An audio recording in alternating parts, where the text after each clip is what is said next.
사실 많은 사람들이 모공이라고 하면 일단은 치료가 어렵다, 불가능해, 이건 난 모공은 좋아질 수 없던데, 모공 해봤더니 몇 번 피부과 가봤는데 별로였어 라는 그런 피드백이 제가 살면서 가장 많이 들었던 환자분들의 고민이었어요. 근데 하지만 모공이 왜 넓어졌는지를 눈으로 보고 그 자체를 해결한다면 모공이 줄어드는 과정은 여러분들이 체감하실 수 있습니다. 반드시 체감하실 거예요. 우선은 모공은 보통 10대 후반부터 커지기 시작합니다. 10대 후반부터 커지기 시작하는데 10명 중에 9명은 커져요. 모공 크신가요? 엄청 크진 않습니다. 엄청 크진 않죠. 크신가요? 커지고 있는 거. 커지고 있죠. 그래서 10명 중에 9명이 커지는데 그러면 한 명은 안 커진단 말이죠. 그 선택받은 한 명은 정말 모공 리스 피부라고 하는데 제 친구 중에도 있어요. 모공 리스 피부가. 저 역시도 10대 때부터 모공이 발달돼 왔고 어느 정도 관리를 하고 있는 편인데 모공이 넓어지는 이유는 되게 심플합니다. 모공, 털 모자에 그 구멍 공자일 거예요. 아마 저도 한자에는 약합니다, 여러분. 근데 이 털이 이렇게 피부 속에 이렇게 박혀 있단 말이죠. 털이 나오는 구멍이 요 모공인데 보통 이게 넓어지는 이유는 10대 후반 때 호르몬의 영향을 받죠. 우리가 남성 호르몬의 영향을 받아서 여기 있는 피지샘이 사이즈가 커집니다. 언제부턴가 이제 기름이 분비되기 시작할 거예요. 특히 코 주변에서부터 미간, 턱 끝에서부터 옆으로 퍼져나갑니다. 그래 T존이라고 불리는 이 지역에 이 피지샘의 밀도가 굉장히 많기 때문에 그런데요. 손바닥에 모공 있는 사람 있으세요? 없어요. 여기 피지샘이 없어서 그래요. 그래서 이 피지샘이 호르몬의 영향을 받아서 이게 커져요. 커지면 늘어나겠죠. 늘어나면서 얘도 같이 늘어나는 거예요. 그래서 이게 늘어나는 게 모공의 첫 번째 원인입니다. 근데 그런 경우 있어요. 모공이 없었는데 20대 후반부터 30대, 40대 넘어가면서 모공이 넓어진다. 이런 분들은 여기를 털 구조를 단단하게 꽉 자리 잡고 있는 우리가 이제 진피층에 있는 콜라겐, 엘라스틴 이런 거 들어보셨을 거예요. 이런 것들이 이 털 구조를 옆에서 쫙 조이고 있는데 이게 이제 점점 흐물흐물해진 거예요. 그러면서 이게 벌어지니까 모공이 넓어지는 경우가 있어요. 그래서 두 가지 경우가 있다고 보시면 될 것 같아요. 이 영상을 보시는데 10대 후반부터 20대, 30대다라고 하시면은 100% 피지가 넓어진 거예요. 피지샘이 커져서 모공이 넓어진 거고 30, 40대인데 없던 모공이 생긴다라고 하시면은 내가 탄력이 떨어지고 있구나, 피부가 처지고 있구나 라고 생각하시면 될 것 같습니다. 굉장히 심플하죠. 네. 일단은 홈케어 방법에서 이미 늘어나 버린 모공을 줄일 수 있는 방법은 사실상 기도하는 것 말고는 없다고 저는 생각을 해요. 신이시여 제 모공이 늘어나지 않게 줄여주십시오. 농담이고요. 홈케어 방법에서 가장 중요한 건 생활 습관입니다. 제가 아까 말씀드렸듯이 요 피지샘이 커지지 않게 만드는 게 굉장히 중요하거든요. 혹시 내 피부에 개기름이 흐를 때 느껴보신 적 있으신가요? 저는 언제 느꼈냐면은 밤새 시험 공부했을 때, 그리고 친구들이랑 굉장히 긴장해서 컴퓨터 게임 막 이런 내기 게임을 했을 때, 학창 시절 때 긴장하면 기름이 흐르더라고요. 그래서 요 피지샘이 자극받지 않는 환경을 만들어주는 게 되게 중요한데요. 수면 굉장히 중요하고요. 일찍 자는 거 되게 중요합니다. 뻔한 얘기인데 스트레스 받으면 얘 커집니다. 그리고 너무 달달한 음식도 얘를 커질 수가 있어요. 그리고 고지방질의 음식도 커지게 만들 수 있어요. 그리고 뭐 탄산음료, 그리고 뭐 달달한 커피 뭐 이런 것들도 다 피지샘을 자극하는 거예요. 하지 말라는 게 너무 많네.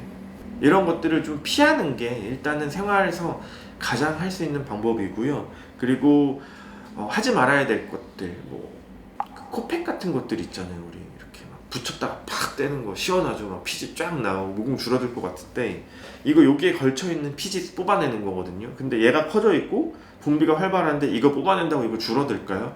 상식적으로 안 줄어들고 그 뽑아내는 과정에서 상처 나면서 흉터가 생길 확률이 더 높기 때문에 절대 이렇게 확 뽑아내시면 안 됩니다.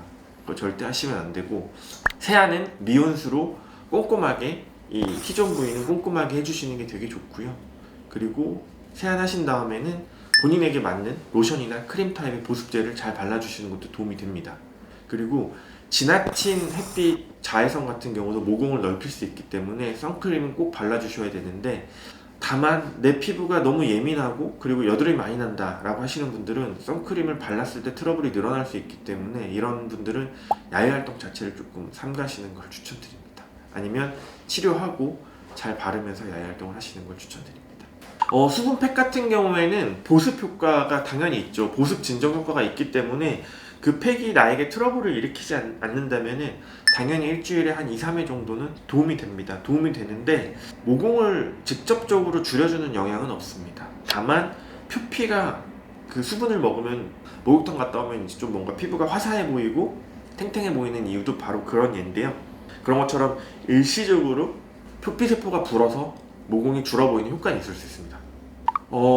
첫 번째는 일단 과대광 모공일 확률이 되게 높고요. 어떤 단 한 가지를 해서 피부가 좋아진다면 저희 병원은 내일 당장 문을 닫을 것입니다. 그렇기 때문에 절대 그런 건 없고요. 저도 사실 그 인스타그램을 자주 하는 편인데 보다 보면은 화가 날 때가 있어요. 특히 이제 뭐 이런 앰플, 크림 광고를 보는데 엄청 막 논리적으로 막 모공이 줄어들 수 있다라고 막 설명을 하는데 와, 그런 거 없습니다, 여러분. 제 그 인생을 걸고 피부과 의사 면허를 걸고 그런 제품은 없으니까요. 절대 현혹되지 마셨으면 좋겠습니다.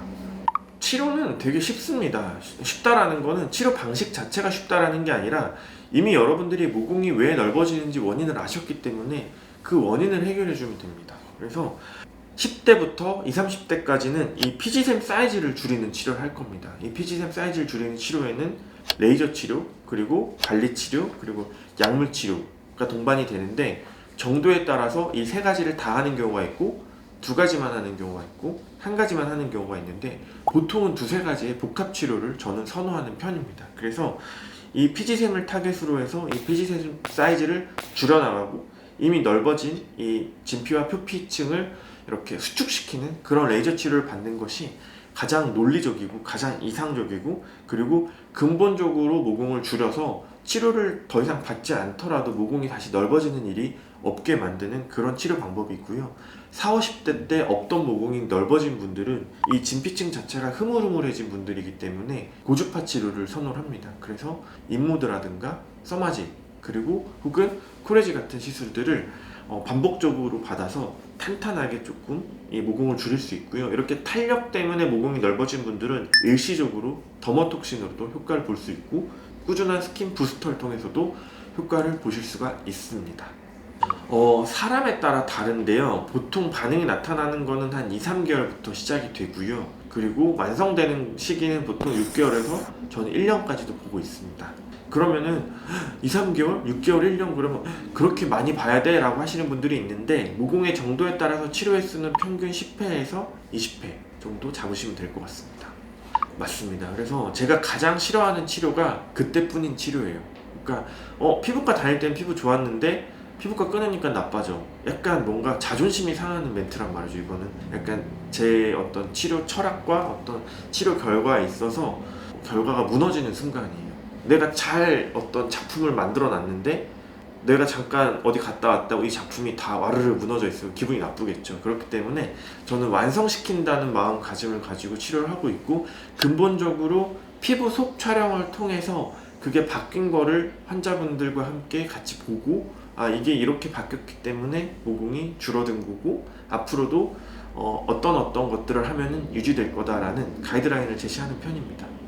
사실 피부과 장벽은 높아요. 저도 대학생 때 피부과에 갔다가 가격도 너무 비싸고 근데 그 비싼 가격을 몇 번 지불했는데 내가 과연 좋아지고 있는지에 대한 확신도 없었고 그리고 내가 얼마나 받아야 좋아지는지 어떻게 돼야 좋아지는지를 정말 이 목표 설정이 안 되니까 계속 나가는 어떤 비용 때문에 지갑이 점점 줄어들어서 너무 조금 걱정도 되고 떨리더라고요. 그래서 피부과 장벽이 너무 높기 때문에 일단은 아까 제가 말씀드렸던 생활습관 개선 그리고 꼼꼼한 홈케어를 먼저 해보시고 그럼에도 불구하고 나는 도저히 안 되겠다 내 피부 이 모공 확실히 잡아야겠다 이렇게 좀 결심이 서신 분들만 조금 제가 아까 말씀드렸던 대로 확실하게 목표와 치료 방법을 설정하셔서 치료를 하셨으면 좋겠습니다. 네. 지금까지 피부과 전문의 오관아였습니다. 감사합니다.